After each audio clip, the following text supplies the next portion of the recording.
What's up, everybody? DNA here. We are with DNA Panda. What's up, guys? And we're doing another podcast because I haven't done a podcast on DNA TV in a very long time. So make sure you guys subscribe, drop a like, do all that good stuff. Check out his channel. I'll leave a link in the description, as well as my gaming channel, DnA Snipez. And so we're just looking up a couple of topics. I think Panda is going to start us off with a little bit. So, Alright, so I found this one recently in Tamarack, Florida. I think that's how you pronounce it, Tamarack. A Florida man. Tamarack is a good... It's pretty good. And I know there's like beams about it if you look up like Florida man and then your birthday or whatever. Oh, yes. Yeah, we can talk about that a little bit too. Someone crashed into like a telephone pole on my birthday. Oh, really? Or something like that. I had some guy threaten his family over an internet girlfriend. Oh, that's on my great. Birthday. Yeah. You always love those. And then he got kicked out of his house. Well, that's good. Alright, so in this article, it says here, a Florida man unleashed threatening rants. Alright, I'm sorry. Okay. We're good now. It says, a Florida man unleashed threatening rants over the phone against 3 Democratic members of Congress as he raged against gun control, illegal immigration, homosexuals, black people, and Muslims, authorities said. That's smart. So, you know, not gonna... See, politics are weird. You can say any opinions you want. This is a free zone. I want you guys to comment everything, your opinions. I like having everybody's different opinions on everything that we do. So. Alright, here's my thing. To me, it just kind of sounds like the typical Democrat. You know what I mean? It just sounds like some redneck living with his mom and dad, just ranting about having guns, and you know, it just seems very typical to me, and I don't know what threatening Congress members over the phone is actually going to do. Probably nothing, to be honest. I mean, he's playing GTA, just so you guys know. They have turned it down so there's no copyright. They have better things to be worrying about than some redneck ranting over the phone about policies. Yeah. So my look on it is that's like the stupidest thing you could do anyway. Why would you call Congress and then complain about what they're trying to fix? But I think my thing on gun control, I think I talked about this in the first podcast, but gun control, I feel like guns should be allowed anywhere. I feel like it's more parenting and skills than actual just having a gun. Like, video games are not the problem. Video games are how we relieve our stress. Exactly. It doesn't teach us to do it in real life. It just gives us a way to release stress. And so if your parents don't teach you the proper ways of life and you think that video games are okay to do in real life, then you're dumb. But that's not my fault, and that's your parents' fault for not teaching you that. So I guess that's my view on gun control. Guns are allowed to me as long as you know how to use it and you use it properly, and aren't stupid and think that it's okay to take innocent people's lives. Alright, so it says also right here, the messages specifically mention the elected officials being killed. It says the day after you come after our guns is the day you'll be dead, is one of the messages he said. That's good. Always threaten the government. Yes, that's definitely a good idea. John Kless, of age 49, was arrested on Friday and charged with making threatening communications, the U.S. Attorney's Office said in a news release. Nice.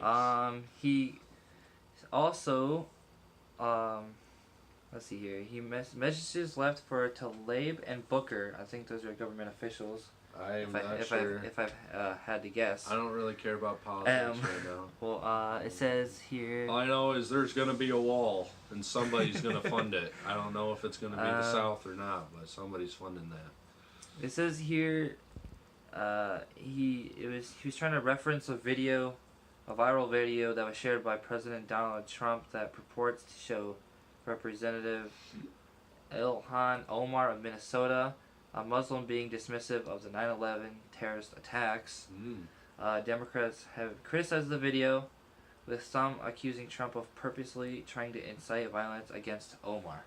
Oh my gosh. So it's just a big mess. Anything that Donald Trump puts on the internet could be fake news. It could just be Donald Trump being a normal person, or he could actually be a president like he's supposed to be. But you got to take everything that Donald Trump does with a grain of salt. Unless it actually goes through, then you can panic. But It also says here that court records did not list an attorney for Kless, so I'm pretty sure he just went to court and then they arrested him, and I'm pretty sure he's in jail right now. So he was like, "I'm fighting for my rights. I don't Yeah. need no dang lawyer. You put me in jail, I'll be in jail." Well, there you go. You're in jail. And he also left messages back in February as well, but they weren't. I guess they weren't a big enough deal then. And it wasn't situation... like, daggone it, we got gun control down here. I don't like that. I don't like that at all. Alright, so there's our first story. Whoa.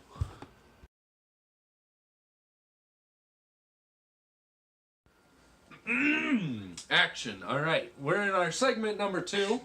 So, basically, the Ruin skin, the Week 8 challenge skin, came out in Fortnite Battle Royale the other day, you guys. So, I finally unlocked it. It's on my gaming channel, DnA Snipez. Like I said at the beginning, I'll link it with DnA Panda's channel as well. Yes. And, so, basically, we just want to talk about if the skin is worth the 8 weeks of grinding the game, and if it's worth it in general, if Fortnite is relevant, if there's any point in even playing Fortnite. So I guess we're going to start off with Ruin himself. So in my mind, like I said in my review over on my channel, I said it looks like an open concept Omega from season 4 or something like that. It looks like an open concept Omega, has lava flowing through him. It looks like a better Omega. I like it. Yeah, I agree. I feel like it's a great skin, and I like that it was a weekly challenge skin. I feel like everyone overhypes the weekly challenge skins. I feel like it's just a little kind gesture. You know, you don't need weekly challenges. You don't need an extra skin for free. It's something nice that Epic Games is doing. So, like, Definitely I feel like agree it's with a that. nice thing. And it comes with an extra set of challenges, so you can get, like, a back bling or something cool like that. It says, And I think there's a pickaxe, too. It says when you unlock the Ruin skin, you'll notice the Ruin challenges appear in the Challenges tab. These challenges are obviously only available to players who have unlocked the skin. Last season's additional challenges, Snowball challenges, rewarded players with the Prisoner skin and the back bling. And then the skin had 4 different stages, but this isn't the case for the Week 8 Ruin skin. Oh, true. So, like Panda was just saying, last season there was the Prisoner skin. I liked the way that they did it because they gave you the Prisoner skin, and then you could grind out more weekly challenges, the less weekly challenges of the season. Each week, it would progressively unlock more of the Prisoner skin. So he eventually turned into like a lava monster, unlocked the volcano, and then we all knew that the volcano was coming once we realized the Prisoner was a volcano monster. So I think that last season, if the Prisoner turned into Ruin, that would be the perfect combo. If we get the Prisoner, his 4 stages, and then he turns into Ruin, that would have been the best weekly challenge skin, I think, ever. But I do like that we get a set of challenges to get a back bling and stuff. Either way, it's pretty cool. Yeah, the back bling is called Dialing Light, and it's a legendary Oh, it does rarity. have a pickaxe. Very And the nice. pickaxe is also, it's called the Dread Harvesting Tool, which is Nice. a rare rarity. So you get I don't know if a I can plethora. put pictures up on this video or not, but I'll try to put a picture up there There's if I can. let's see here. So basically, there's a plethora of things that come along with the skin as well. You don't get just the skin; you get extra items as well eventually. Right. And that was leaked too, so it's crazy Yeah. that people are leaking this. But. So my question to you is, you haven't been playing games lately, right? No, not in a while. All right. So my question to you is, if you could play games, would Fortnite be your #1 destination? Would you be grinding Fortnite immediately after you get back? I'd say it's definitely worth it, especially with these new modes they just came out with. The food fight, what's it called? Food fight. Deep fried. Deep fried. That's pretty cool. It I is like a that. lot of fun. The floor is lava challenge. Yeah, it's so much fun. And then I haven't played the new one with the planes yet. Oh, But yes, that does the look like a lot of fun aerobatics as or something well. like that. That's pretty cool. But I might try that out later, actually. Yeah. So. But I agree. I feel like if I had never played video games with the hype that Fortnite still has, it still is the #1 selling game.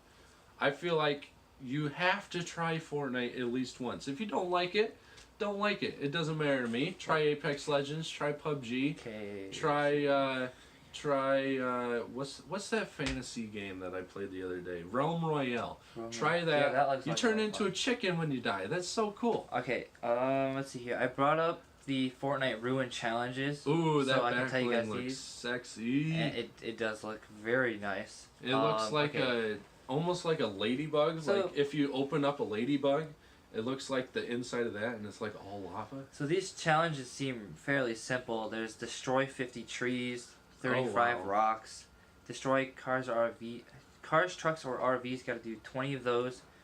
Deal damage to opponent structures, 10,000. Outlast you can do 1,000 like 4 of those opponents. challenges in one match. And then complete daily challenges. You got to do 5 of those. Oh my gosh, daily challenge is so easy. So in order to unlock the Dying Light back bling, players need to complete any of the 3 challenges. 3. So I can you have get to the do back 3. bling in one match. And then guys. to get the pickaxe, you actually have to do all of the challenges. So Probably 1 or 2 challenges, maybe 3, because it says 10,000 damage to other people's structures. So yes. But man, that skin does look very nice. I'm gonna have to get some gameplay of it on my gaming channel. Maybe we'll post a victory royale tonight or tomorrow. But That'd be fun. Yeah, that's gonna end off our segment. That's gonna end off our segment. Can't English for tonight. Fortnite. Yes, we cannot English. But anyway, that's our opinion on the Ruin skin and Fortnite. Let's get into the next one. Let's go. Back onto our English third segment. We're Englishers. Yes, we can do English All right. very well. I just stole the role from Panda there. But anyway, we got news on Call of Duty 2019, you guys. It's rumored to be Modern Warfare 4, which would be absolutely insane because we haven't had a World War 4 yet, and we haven't had a World War 3, luckily. But it'd be good to see Infinity Ward's interpretation of what World War 4 would look like. Obviously more modernized, a little bit more advanced, so kind of like Black Ops 2, but I don't think they're going to go to the extent of so much futuristicness to the point where you almost have to implement jetpacks and stuff like that. So basically, I'll give the role to Panda here. All right, He has some so stuff and things.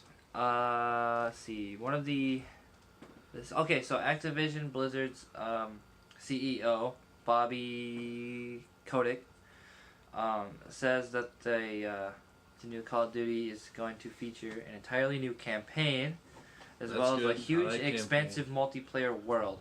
Which I'm wondering, Is it kind of like like Battlefield 5, where it's just one giant world and you segment it into different things? I really hope they don't put a battle royale in it. That's what I'm also wondering. No battle royale. I wonder if that's what that I don't means, need you know? a battle royale. I need the core game. Give me a campaign. And then give me a really long storyline, yes. and give me all of the content at launch. Nobody wants DLCs anymore. Give us everything at launch. It also says some fun co-op campaign.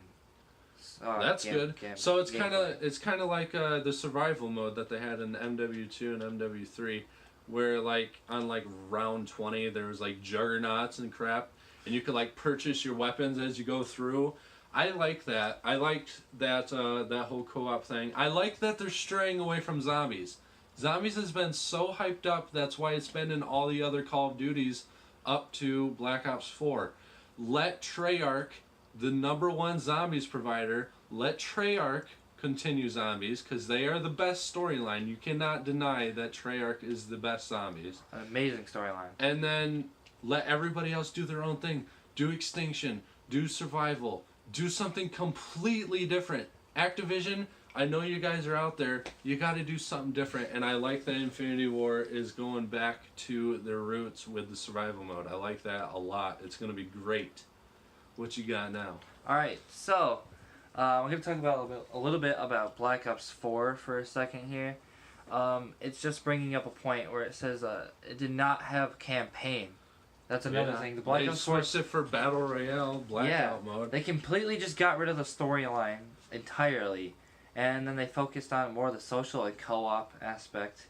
Everything is online now, you guys. Yeah. I feel like video games are all going to be digital in the future. There's not even going to be a disc drive in like a PlayStation 6 or something. Speaking of which, just bringing this up real quick. I know I'm playing on the PlayStation 4, but I do have some news real quick that I can tell you guys that I did see a thing that PS5 is coming. 2021. Yeah, 2021. And also, it's going to have a disc drive because it's going to be backwards compatible. First time PlayStation is going to be backwards compatible in the new gen consoles. They did it for PS1 and PS2, I believe, but I don't think they did it for 3 to 4. I don't think they did either. And so that's going to be awesome. Also, the new Xbox One I saw is not going to have a disc drive. The new, I heard that it's going to be all cloud form. So if you don't have good internet and you don't have internet at all, you are done. Yeah.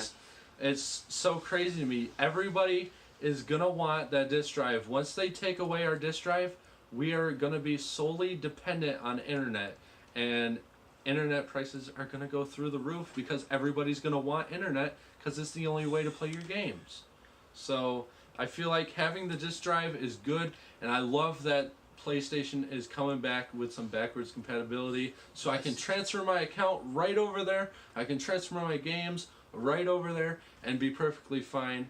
And most of my games are cloud. I do like cloud. I feel like cloud has to stay. But disc drives, people that like collective editions and super cool things like that, and just the physical disc is absolutely great. We can get like limited edition disc versions of them too. So they're like, kind of special. People collect the cases and stuff like that. Yeah. And so back to my point on.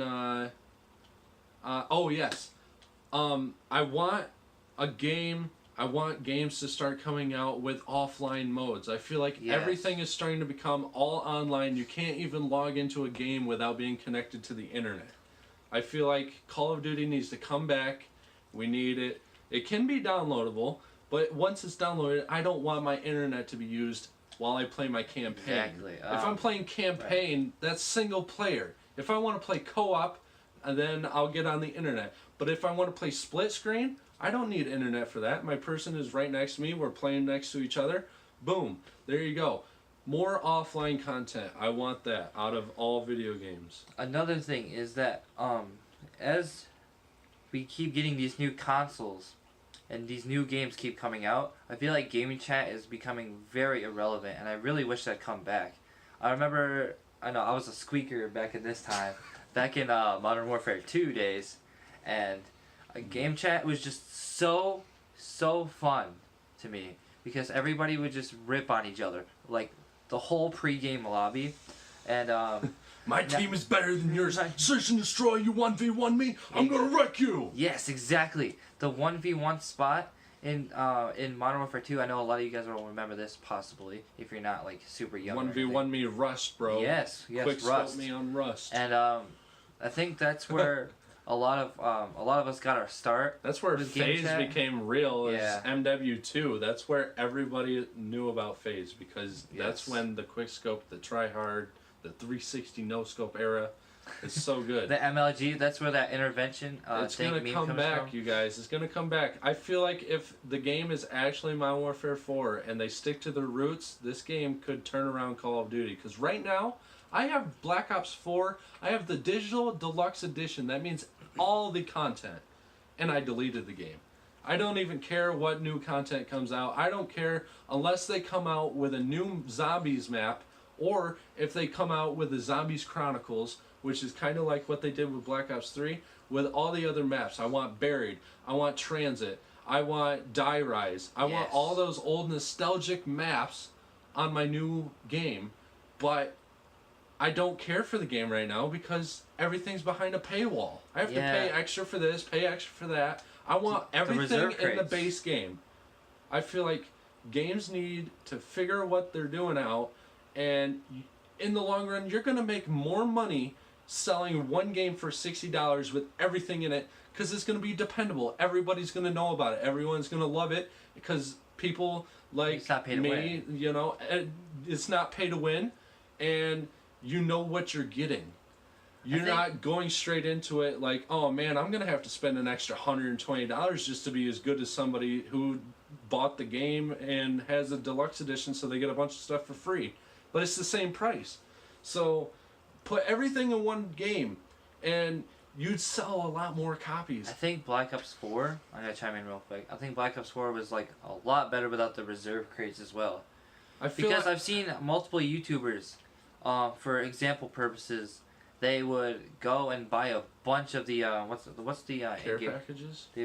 What's it called? Oh, the in-game COD currency. Points? Yeah, it's COD points, right? Yeah. Yes. So they'd go and buy like thousands of COD points just to show how bad the reserve crates actually are.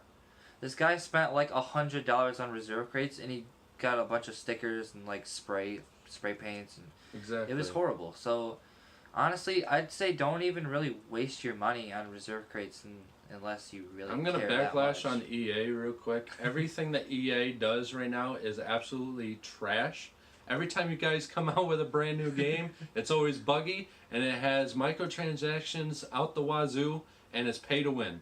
That's all EA is right now. So EA, if you want to come out strong, give us a game with everything included, no pay to win, and maybe a DLC or two, but not for like a year or two. Make it a really good DLC. Make it almost like another game. Kind of like Far Cry. Far Cry 5 had Far Cry New Dawn, which could have been a DLC, but they sold it as an actual game because it had a full storyline, you guys. And I can play that game offline. I can play it online. I feel like Ubisoft knows what they're doing. Ubisoft is one of the only companies that I will buy any game that they come out with because I trust them. I know that they're going to give me great content, and I know I can play it offline. Even Rainbow Six Siege. I know it's an online game, but I know it's dependable, and I know that it's not pay to win because everything's just cosmetic. Yes. And he says, yes, indeed. I think we're going to end it off here, you guys. That's been a lot of talking, and we're really good Englishers. Yes, we English very good. That's going to be it for this. That's DnA Panda right there. And I'm DnA Snipez. Go check out my game channel. Go check out his channel. I'll leave them both in the description. Subscribe to this channel, DnA TV. Hopefully we'll come back with another podcast sooner than later because it's been a while since the first one. Yes. But anyway, I'm going to see you all in the next one. Peace out.